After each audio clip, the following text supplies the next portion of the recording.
जय माँ बगलाम के जय।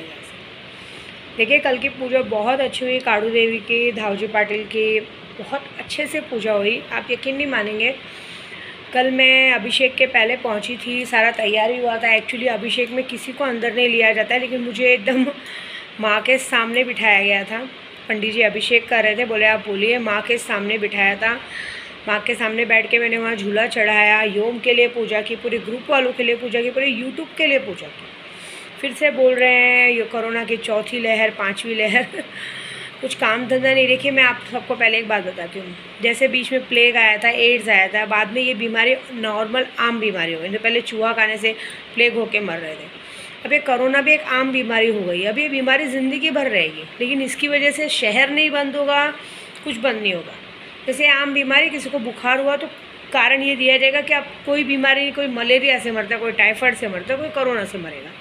इस बार में डरने की ज़रूरत नहीं। इतनी पूजा पाठ कर रहे हैं हम लोग, इतने भगवान बैठे हैं, भगवान बार बार नाराज़ नहीं होते। माँ बाप कभी बच्चों से ज़्यादा दिन नाराज़ नहीं रहते। कल मैंने अपना इतना अच्छे से पूजा किया। पंडित जी ने सामने बिठा के मुझे अभिषेक करवाया। सबसे भी नीचे एक संकेत भाई करके मिल गए काड़ू भाई में, बहुत अच्छे हैं, उन्होंने बहुत अच्छे से पूजा करवाई, कोई कमी नहीं छोड़ी मेरी पूजे में। बहुत अच्छे से पूजा करवाया, माँ को श्रृंगार चढ़वाया, मैंने झूला चढ़ाया, सब किया। उसके बाद उन्होंने ये भी कहा है कि आप आइए, हम माता जी का आपको मैल देंगे, आप उसको धारण कीजिए। उसके बाद वहाँ पे बाकी सब पूजा की। हर बार जानते हो मैंने कल की फ़ोटो नहीं भेजी, पूरा मुंह मेरा लाल लाल कर देते टीका लिका लगा के। तो उसके बाद मैं वहाँ गई धावजी मंदिर में। धावजी मंदिर में भी वहाँ पे एक मेरे अतुल भाई मिल गए हैं, वो बेचारे बहुत अच्छे से पूजा कराते हैं। उन्होंने यही कहा है कि आपको हमने देखा है, हम आपका साथ इसलिए देते हैं कि आप कोई गलत पूजा या कुछ नहीं करते हो, आप सिर्फ अपने बच्चे के लिए यहाँ दुआ सलाम करते हो। तो मतलब हम लोग को कोई दिक्कत नहीं। और आप पंडित के ज़रिए करते हो, खुद कोई कालाकांडी नहीं करते हो। भले पंडित हो गए, हमारे पंडितों के ज़रिए हमको खड़ा करके काम करवाते हैं, तो पीछे पीछे घूम घूम के सही से करवाते हैं। मतलब अगर मुझे मना भी करते हैं यहाँ पे ये मत करो, तो मैं नहीं करती हूँ, क्योंकि हर एक नियम होता है ना, हर एक मंदिर का नियम तोड़ना अच्छा नहीं है। नियम नहीं तोड़ते तभी वो लोग पूजा करने देते। कितने लोग आते हैं नियम तोड़ते तो नहीं करने देते, क्योंकि एक एक जगह देखा है एक लोग ना अपने आप को तोप समझते हैं, हमारे बाप का मंदिर है, ये करो वो करो। बाद में क्या होता है मालूम है, वहाँ के जो संस्थापक रहते हैं, जो वहाँ के लोग रहते हैं ना, बड़े लोग, फिर वो लोग मना कर देते कि ये लोग अगर दोबारा आए तो इनको पूजा मत करने दो।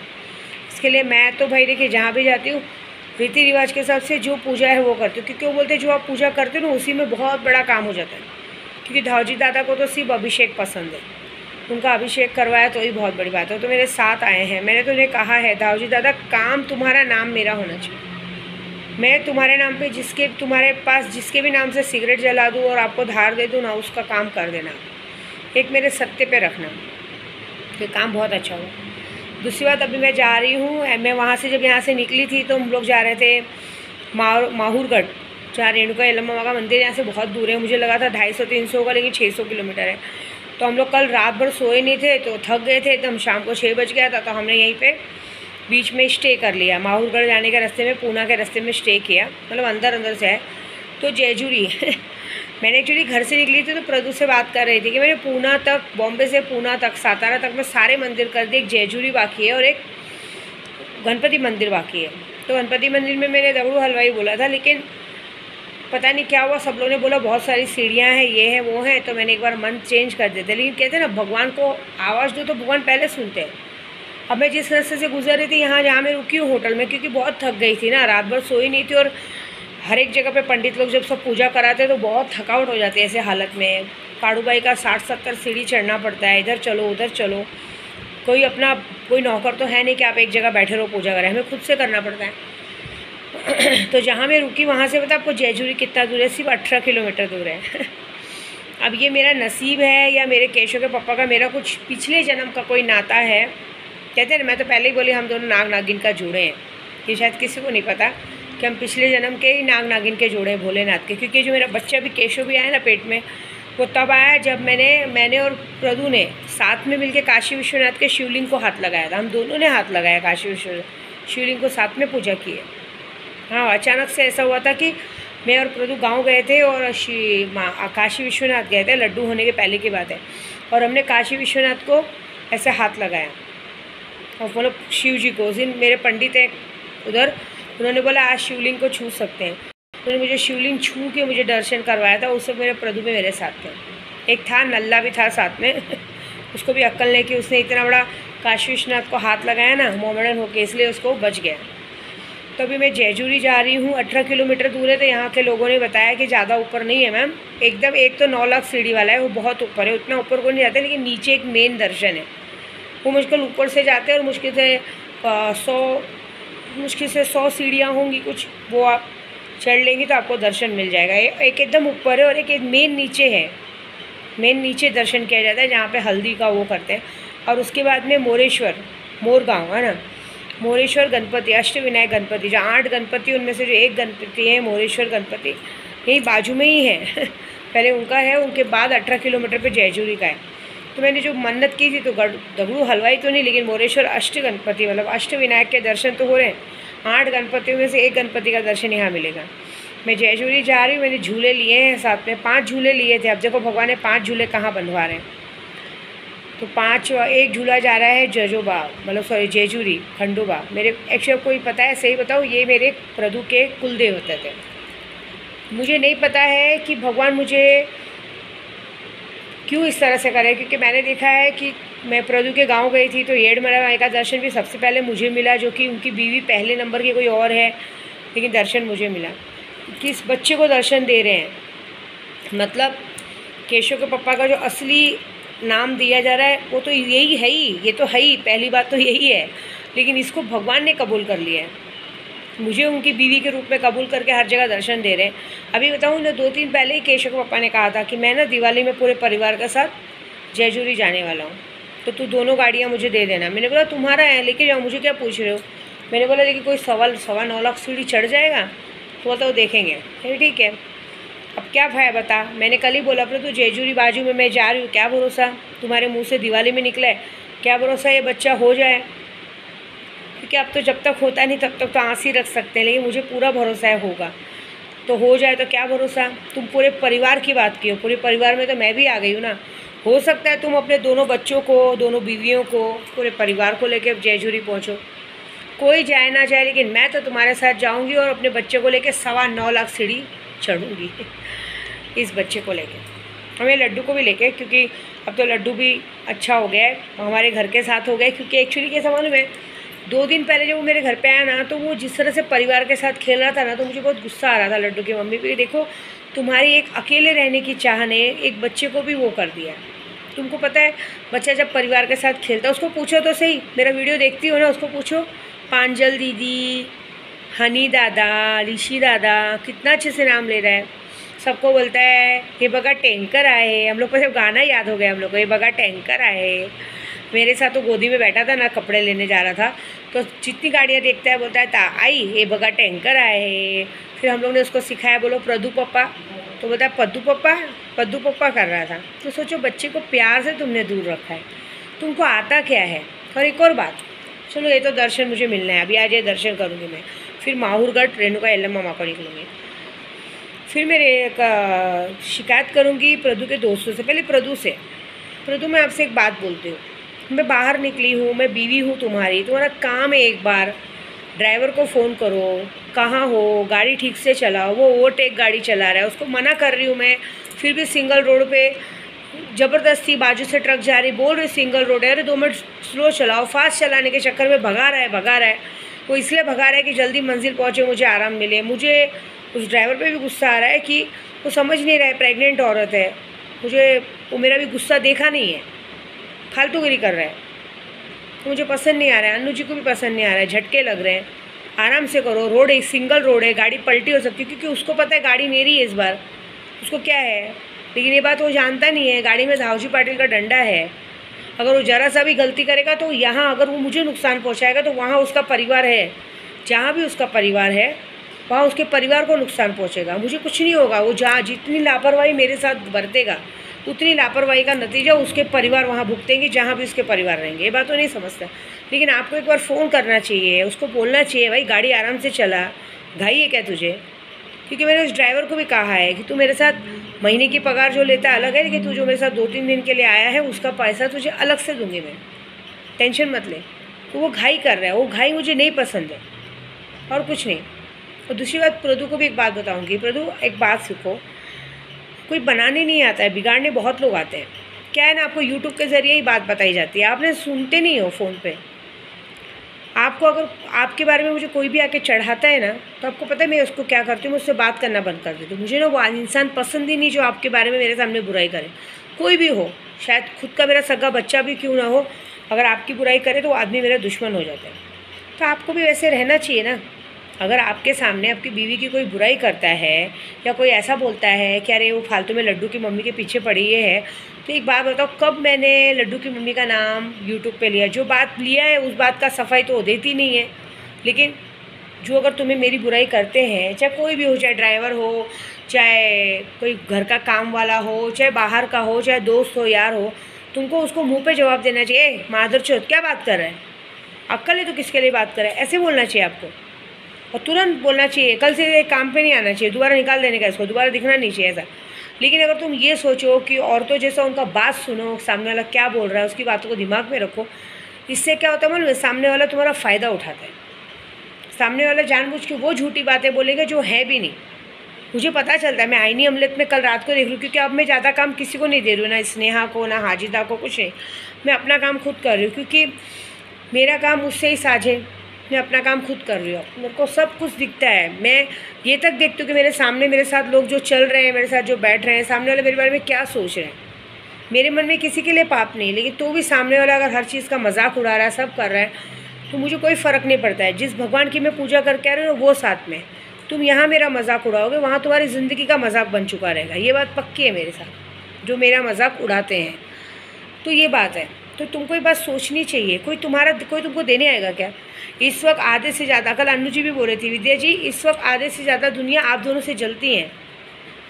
वो आपको चाहेंगे कि प्रदू आपसे अलग हो, क्योंकि आज की तारीख में जिस तरह से जो प्रदू ज़िंदगी जी रहा है आपका, वो कोई भी चाहता है कि हम भी वैसी ज़िंदगी जिए, लेकिन जिसको नहीं मिल रहा वो चाहता है कि वो आपसे दूर हो। तो आप ये सोचो, आपको आपके पास जो है वो हर किसी के पास नहीं। आपको मालूम है ना, आपके सामने मोहित कैसे बोल रहा था उसे कि बुआ मुझे आपके जैसी गर्लफ्रेंड मिलनी चाहिए, साला मैं तो दिन भर पैर धो के पीऊँगा। ये बात है, आपकी जैसी ज़िंदगी हर किसी की नहीं। आप ये बात समझो। तो अगर आपके सामने आपकी बीवी की कोई बुराई करता है, चाहे मैं हूँ चाहे लड्डू की मम्मी, आपको छपाक करके झापड़ मारना चाहिए। तो होता कौन है? दूसरी बात, प्रदू के दोस्तों के लिए या कोई भी जो उनको चढ़ाता है उनके लिए एक बात बताती हूँ कि अगर आप लोग को लगता है कि आपकी वो वहीनी अच्छी है, ये वहीनी ख़राब है, तो ठीक है, मैं ख़राब हूँ। अगर अपने पति को जान बचाना ख़राब है तो अच्छी बात है। आपकी वो वहीनी की गलती नहीं है, वो वहीनी को मैं भी मानती थी, लेकिन उसको इसलिए मैंने मानना छोड़ा कि जब मेरा प्रदू मर रहा था, जब मेरा प्रदू को नशा दिया रहा था, जब एक मुसलमान उसको और मुझे बर्बाद कर रहा था, तब लड्डू की मम्मी को सब मालूम होते हुए मुँह में दही जमा के बैठी थी, पेट में टाँके लगे थे, मुँह पे सिलाई नहीं लगा था। उस औरत ने तो ये भी बर्दाश्त कर लिया कि मैं उनकी लाइफ में हूँ, समझ रहे हो? नहीं तो पहले तो वो था। तो जब उस औरत ने उसको बचाया नहीं, तो आज उसका कोई हक है क्या? बचाया मैंने, ये बात सब जानते हैं कि मेरा प्रदू जब मार्च से लेकर जुलाई 18 जुलाई तक मुझसे अलग था, तब तक वो उसकी ज़िंदगी में नहीं थी। वो आ सकती थी ना, संभाल सकती थी ना। उसने ये बोला कि लॉकडाउन है, ये है, वो है। मेरे पास 50 जन सबूत है कि मेरा प्रदू हॉस्पिटल में भी है, तो भी उसने मुंह पे मास्क लगा के बात किया। वीडियो कॉल से आज मेरे प्रदू को इतना परेशान कर दिया है, मैं आपको झूठ नहीं बोलूँगी। मेरे प्रदू ने फ़ोन बंद, मेरा प्रदू व्हाट्सअप नहीं चलाता है। अगर अभी मेरे साथ कहीं बाहर रहता भी और वीडियो कॉल करता भी तो सिर्फ लड्डू के लिए। ये तो उस आदमी को इतना इरिटेशन कर दिया है इस औरत ने कि वो वीडियो कॉल तो छोड़ो, व्हाट्सअप तक चलाना मंजूर नहीं करता। अगर मैं उसको कभी बोलती हूँ प्रदू व्हाट्सअप चालू तो करो, कुछ ज़्यादा बोलता है नहीं, मुझे करना ही नहीं है, व्हाट्सअप नहीं करना है, वीडियो कॉल नहीं करना है, जो कि वीडियो कॉल मुझे भी पसंद नहीं। लेकिन वो आदमी को मोबाइल नाम से नफरत है। वो मोबाइल सिर्फ फ़ोन लगाने के लिए रखता है और यूट्यूब देखने के लिए। नहीं तो आप देखो ना, फेसबुक चलाता है। आप सोचो उसका जन्मदिन आता है, इस औरत की वजह से उस आदमी ने व्हाट्सअप चलाना बंद कर दिया है। इतना इरिटेशन कर दिया, इतनी नफ़रत दिला दी उसने फ़ोन से उसको, इतना गुस्सा, वीडियो कॉल। ये तो समझो मैं आपको सच बोलूँ ना, ये लड्डू है ज़िंदगी में, इसीलिए वो है। नहीं, अगर लड्डू नहीं होता ना तो मेरा प्रदू ऐसे भी नहीं देखता, वैसे भी नहीं देखेगा कि इतनी गलतियाँ हैं।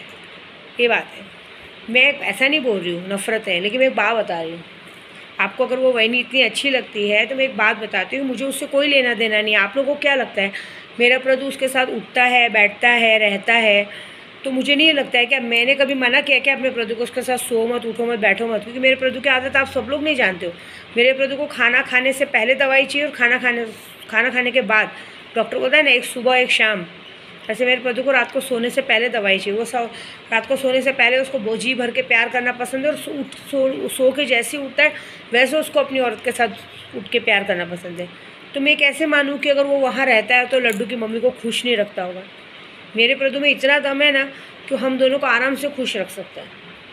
तो मैं कभी मैंने ज़िंदगी में पूछूं, मैंने कभी प्रदू को बोला ही नहीं है कि आप वहाँ जाओ, उसके साथ सो मत, उठो मत, बैठो मत। मैंने कभी ऐसा बोला है? नहीं, मैं ऐसा बोलती ही नहीं हूँ। मैं अपने से मतलब रखती हूँ। कभी मैंने किसी दोस्तों का नंबर रखा है क्या? कभी देखा है? मेरे पास एक सिर्फ चूहे का नंबर था। चूहा मतलब एक है रोहित करके प्रदू का दोस्त, उसका नंबर रखा था। कभी कल एक बार उसने दिया था, कभी कुछ पूछना था। लेकिन एक ही बार मैंने गलती से फ़ोन किया था कि प्रदू कहाँ है, तो उसके लिए भी मुझे प्रदू ने डांटा। आज फ़ोन किया, दोबारा दिखना नहीं चाहिए फ़ोन हो, तो मैं फ़ोन तोड़ दूँगा तेरा। प्रदू के साथ एक मेरे पवन भाई आते हैं, सब बातें में किसी का नंबर नहीं है। आपकी वहीनी को सबका नंबर रखना पसंद है। मुझे याद है जब मेरा प्रदू जेल से छूट के आया था, मेरे घर पे बैठा था, उनके 4-5 दोस्तों ने फ़ोन किया, अरे यार वहीनी कॉल करते हैं यार, मना कर। मतलब इतना गुस्सा। मतलब एक बात बताओ, पति का नंबर रखते, दोस्तों का नंबर कौन रखता है? इतना क्या तुम्हारा पति किसी के साथ भाग जा रहा है कि तुम दोस्तों को परेशान करो, उसको मतलब उसकी आदत कैसी थी मालूम है? उसकी आदत ऐसी थी कि अब उसके मन में पाप था कि क्या मालूम नहीं, वो हर आधे घंटे पे आदमी को बांध के रखना चाहती थी। मेरा प्रदू को भी मुझे कहता है कि बांध के रखती है, वो बांध के रखना चाहती थी। मेरे प्रदू को बिल्कुल पसंद नहीं। मैं उसकी एक और गलती है, वो क्या करेगी, जब खुद फ़ोन नहीं लगेगा ना तो ससुर जी से फ़ोन लगवाएगी। मेरे प्रदू बोलता था कभी भी, तो इसकी एक ही गंदी आदत लगती है मुझे। ये क्या करती है मालूम है? हर बात मेरे बाप को जाके बोलती है। मुझे इतना गुस्सा आता है फिर कि मेरे बाप तक क्यों जाती है। तुम्हारी एक गलती, तुमको इतना ही अभी बोलूँगी तो शायद बुरा लगेगा। अरे कम से कम बाप को तो छोड़ दो, उसको भी तुम फ़ोन करके उनको फ़ोन करवाती हो। बाप बेटे में दुश्मनी लगाती हो। तुमको मालूम है प्रदू का दिमाग कैसा है? फालतू में कुछ उल्टा बोल देगा, क्या रह जाएगा? तुमको अकेले रहना पसंद है, तुमको अकेले खाना पसंद है, लेकिन जब कुछ मगजमारी होगी, जब मेरा प्रदू कोई गलती करेगा तो फटाक से सास और ससुर को फ़ोन लगाना पसंद है। पहले तो तुम माँ बाप से अलग करती हो एक आदमी को, उसके बाद जब कुछ होता है तो तुम फटाक से उन्हीं माँ बाप को फोर्स करती हो, मामा तिला फ़ोन लावाना, कुटिया है, क्या आया है, क्यों? अब तो सबको पता है ना, अब तो तुमको भी पता है कि मेरा प्रदू रात को 10 बजे से लेके, देखो वो भले कुछ भी करता है, लेकिन 9 बजे के बाद वो एरिया में ही रहता है ना, गौतम नगर में ही रहता है ना, तुम्हारे घर के आसपास में ही रहता है ना। गौतम नगर कोई बड़ा नहीं है, तुम्हारा घर एकदम नज़दीक है। मैंने देखा है, मेरे ड्राइवर ने बताया, मैडम रोड से एकदम नज़दीक है, एरिया में ही रहता है ना। अपने दोस्तों से बात करता है, लड्डू के साथ खेलता है, तुम्हारे सामने ही रहता है ना। दूसरे दिन सुबह 12 बजे तक वो सामने रहता है। 12 बजे तक तुम उनको खाना देते हो, नहला, तुम्हारे सामने नहाता है, तुम कपड़े देती हो। मुझे वो नसीब मुझे भी चाहिए। मैं अपने प्रदू को परसों ही मैसेज की कि प्रदू मुझे वो नसीब चाहिए कि मैं भी तुम्हारे कपड़े इस्त्री करके दूँ, तुम सुबह सो के उठो तो तुमको मैं खाना दूँ, नाश्ता दूँ, तुम्हारे साथ रहूँ। ऐसा नहीं मेरे प्रदू मेरे साथ रहते हैं, हफ्ते में 1 दिन रहते हैं, लेकिन जब वो हफ्ते का 1 दिन मिलता है तो मुझे ऐसा लगता है कि बस उठूँ नहीं। मेरे प्रदू भी मुझे नहीं उठने देते हैं। वो रात को जब तक मेरे पास रहते तब तक मुझे परेशान करते हैं। ऐसी हालत में भी 9वां महीने से ज़्यादा हो गया तो भी बाद में मुझे परेशान करते हैं। क्या बोलते हैं मालूम है? अरे मैं कोशिश कर रहा हूँ पागल कि तेरी नॉर्मल डिलीवरी हो जाए, मेहनत तो करनी पड़ेगी ना, ऐसे बोलते हैं मुझे। फिर उसके बाद सुबह जब उठते हैं, पता नहीं वहाँ नींद खुलती है कि नहीं। यहाँ तो सुबह 7 ही 8 ही बजे मेरे प्रदू की नींद खुल जाती है, और 8 बजे से लेके आदमी वो जब तक उनका जी नहीं भरता है 10-11 बजे तक वो मुझे परेशान करते रहते हैं। इसलिए वो सैटरडे संडे का दिन चुनते हैं, क्योंकि संडे को मुझे कुछ काम नहीं रहता। तो मुझे क्या मजा है कि पलंग से उठने दे। मेरी आदत है सुबह 8 बजे उठ के बैठ जाने की, लेकिन मुझे जाने ही नहीं देते। मालिश कर, ये कर, वो कर, पीठ दबा, पैर दबा, सर दबा, सब दबा, ऐसे। तो मैं कैसे मानूँ जो आदमी इतना अच्छा है। ऐसे एक बार वो लांडे ने बोला था, मतलब वो मुसलमान ने, वो हम लोग उसको लांडे बुलाते हैं, उसने बोला था एक बार। मैंने बोला ना मेरा प्रदू बहुत क्यूट है, तो मुझे बोलता था क्या ये क्यूट है, क्या इस कालिए में देखा आपने, इसका शक्ल देखो कितना काला है, क्या है। किसी और को बोलते तो समझ में भी आता। तो मैं उसको बोलना थी लांडे को कि तेरी बीवी से पूछ ले क्या देखा है। क्योंकि वो तुझसे ज़्यादा उसको ही देखती है जब देखो। अरे प्रदीप क्या कर रहे हो प्रदीप, हमेशा ऐसे करती थी वो, सच में। मेरे घर पे आती थी ना, मेरा प्रदू सीढ़ी पे जाके बैठ के, उसका आदत था कुछ ना कुछ करता रहता था। तो वहाँ जाके बोली ना आपको, नशे में इतनी गंदी लड़ना था, उधर जाके बैठा, उधर पे बुलाती थी। मतलब गाड़ियों में भी मेरे प्रदू ने कांच उल्टा कर दिया है कंटिन्यू देखते देखते। मैं समझ जाती थी कि वो कंटिन्यू देख के परेशान कर रही है, ऐसा ये बात होती थी। तो ये सारा कुछ जो आपको वो वहीनी अच्छी लगती है, ये वहीनी, तो ये वहीनी की इतनी गलती है ना कि ये वहीनी दोस्तों का नंबर नहीं रखती है ना। ये वहीनी की इतनी गलती है कि अपने प्रदू से मतलब रख। देखो एक बात बताओ, मेरे लिए मेरे प्रदू के सारे दोस्त मेरे भाई हैं, लेकिन भाई दूर तक, घर तक नहीं, फ़ोन तक नहीं। मेरे प्रदू से सुंदर मेरे लिए इस दुनिया में कोई नहीं है। मुझे मेरे प्रदू से सुंदर ना कभी कोई लगा है ना कभी होगा, समझ रहे हो आप? मेरे को पसंद ही नहीं है। अभी मेरा प्रदू बोलता है, और जैसे एक भाई है पवन भाई करके आता है, मैं उनको भाई बोलती हूँ, लेकिन मुझे घर में एंट्री नहीं देनी है। क्योंकि एक बार बहुत पहले की बात है कि एक बार घर में रुके थे, मैं आपको बताई थी, किसी ने सीढ़ी से देखा था। मैं वॉशरूम से निकली थी, मैं और प्रदू बैठे थे, और वो सीढ़ी से उसने मुझे झाँका था। तब से वो आदमी मुझे पसंद नहीं था। अभी भी वो आदमी मुझे पसंद नहीं, लेकिन प्रदू लाते तो मैं बात कर लेती हूँ। तो मैं क्या बोल रही हूँ मेरे प्रदू को, हर किसी को भाई बनाने से कोई भाई नहीं बनता है। तुम्हारे सामने अभी तुम्हारे सामने तुम्हारी दोनों बीवियाँ हैं, तुम सोचोगे कि तुम जाके बोलते हो जा तेरी बहन है घर पे। कभी प्रदू की हरकत देखी हूँ मैं, फ़ोन पे बोलेगा जा तेरी है बहन है घर पे, जा पेपर ले ले। अरे मेरे भाई, मेरे पागल पति, तुम बहन बना रहे हो ना, सामने वाले को तो पूछो भाई बहन बनना है कि नहीं। घर तक भेजते क्यों हो, नंबर देते क्यों हो? अगर तुम सही अपनी बीवी का नंबर सबको बांटोगे, खुद ही खाना परोसोगे तो यहाँ घर में सगे भाई को नहीं छोड़ा है, भाई की बीवी ने सगे भाई को नहीं छोड़ा है, तो तुम बता रहे हो बाहर के बेगाने में। यहाँ पे मेरे पास केसेस आते हैं, सगे भाई बहन एक दूसरे के साथ शादी करके बैठे, सगे भाई बहन एक दूसरे के साथ भाग जाते हो, तुम शादियों में बताते हो। यहाँ पे अभी मैंने सुना इन लोग में, हमारे में तो साले की औरत और जीजा का सरहज और साढ़ू का रिश्ता रहता है, मतलब सरहज और साढ़ू, तो मजाक वाला रिश्ता रहता है। कहते हैं कि साले की बीवी में आधा हक रहता है, ऐसे मजाक वाला रिश्ता रहता है, हम लोग में मजाक करते हैं। और यहाँ मैंने सुना है कि इन लोग में साले की बीवी बहन रहती है। अरे मैं समझती हूँ साले की बीवी बहन रहती है, लेकिन बीवी से तो पूछो कि उसको जीजा की बहन बननी है कि नहीं बननी है। यहाँ तो मेरा प्रदू इतना सुंदर है कि कहीं भी जाते तो हर कोई उसको घूर के देखता है, हर कोई उसको देखना चाहता है, हर कोई उसको पाना चाहता है। ये बात मेरे प्रदू को भी नहीं पता, वो इतने सुंदर सुंदर है, प्यारे प्यारे। आपको पता मेरे घर में रहते हैं ना, मेरी गोदी में लेटे रहते हैं, उनकी आदत है, उनको टच चाहिए कहीं भी रहो, में गोदी में लेटे रहते हैं तो बोलेंगे सर में उंगली करते रहे। अभी उनके सर में जुए नहीं है तो भी उनके सर में ऐसे मारना पड़ता है।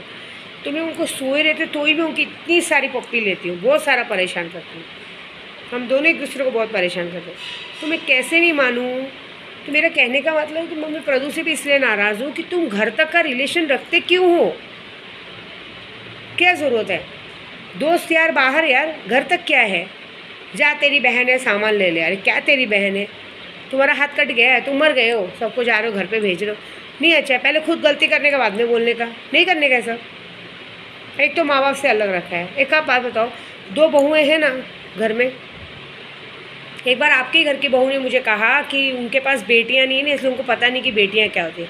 अरे उनको ये बताना था मुझे कि बेटियां नहीं इसलिए तो बहू को बेटियां बना के लाया ना, लेकिन माँ बाप को क्या पता था कि जिनको बेटियां बना के लाया वो बहू बन के रह जाएंगी। हमने बेटी माना है, लेकिन वो बेटी नहीं बनी, वो बहू बन के रह गई, हमारे बेटा को लेके चल दी। तभी सोचा है। अब एक बात बताओ, मेरे प्रदू घर पे रहता भीमनगर में माँ बाप के साथ, तो जितना कमाता था मम्मी को जाके देता था, पप्पा को जाके देता था। यहाँ मैंने अंकल को भी देखा अंकल भी बहुत मस्त है। कभी मेरे प्रदू बोलेंगे ना फ़ोन पे कि आइलापन थोड़े पैसे दिया, तो बोलेंगे हाँ उसके पास है ना, तो बोलते हैं अरे थोड़ा दे दो। तो भी अंकल भी बहुत चालाक है, वो भी नहीं देते। अरे है ना उसके पास, जब ज़रूरत रहेगा मांगेगी मैं दे दूँगा, ऐसे मुझे मराठी में बोलने नहीं आता। ये मतलब इन घर का पूरा खान का ब्लड, पूरे ख़ानदान का ब्लड ही ऐसा है कि मतलब जो चाहिए मांगो हम देंगे। तो मेरे कहने का मतलब है कि अगर मेरे प्रदू अगर अपने मम्मी पापा के पास रहते तो सारा पैसा आज जो भी मैंने इतना क्यों किया हेल्प, मैंने क्यों उनको छुड़ा के लाया कि सारा पैसा घर में जाए ना। आज अगर वो साथ में रहते तो सारा पैसा माँ बाप के हाथ में रहता, जो होता माँ बाप से मांगना पड़ता। आज क्या है हालत, आज छोटी छोटी चीज़ों के लिए माँ बाप को फ़ोन करना पड़ता है। वो भी देखते हैं पहले कि भाई मेरा बेटा कहाँ है, कहीं घर में तो नहीं है। घर में रहेगा तो वो सुन लेगी तो देने नहीं देगी। अरे कैसे सुन लेगी, कैसे दे, उसके बाप के घर का है, कोई नहीं। मेरा प्रदू का है सब, मेरा प्रदू किसी को भी अपना पैसा बांटे करे वो सब है। तो जब जो बहू ने सवाल किया था उस बहू तक ये मैसेज पहुंचाऊंगी कि मेरे पापा ने तो, मैं तो पापा ही बोलती हूँ अंकल को, कि मेरे पापा ने तो हम सबको बेटियां बना के लाए हैं। उन्हें क्या पता था हम बहुएं बन के रह जाएंगी। उन्हें क्या पता कि मैं तो बेटी बन रहा हूँ, लेकिन वो तो बहू बनी है, उनके लिए तो उनका पप्पा ही उनका पप्पा है, मैं मामा ही रह जाऊँगा। दुख है ना आदमी का, अंदर रहता है। आदमी अपनों से हारता है, ये याद रखना। मैं भी अपनों से ही हारी हूँ। मैंने भी अपने घर में माँ बाप को बहुत प्यार किया था, मेरी कमाई सब जाके देती थी, लेकिन उन्होंने क्या किया, मेरे पीछे आदमी छोड़ दिया मारने के लिए। ऐसे कहीं ना बच्चे अच्छे होते हैं ना तो माँ बाप खराब होते हैं, कहीं माँ बाप खराब होते तो बच्चे अच्छे नहीं होते। तो ये बात है, समझ रहे हो। कभी माँ बाप का भी, उन माँ बाप का भी दिल टटोलो जो जिन लोगों को अपने बच्चे से पैसा मांगने के लिए ये देखना पड़ता है कि हमारा बेटा बाहर है कि नहीं है, ऐसी बहुओं की वजह से। कोई नहीं, मैं जा रही हूँ खंडोबा। खंडोबा भगवान मुझे आशीर्वाद देंगे, और खंडोबा बाबा से यहीं से मैं आवाज़ देती हूँ कि खंडोबा मेरे केशों को ला दो, चाहे लड़का दो चाहे लड़की दो।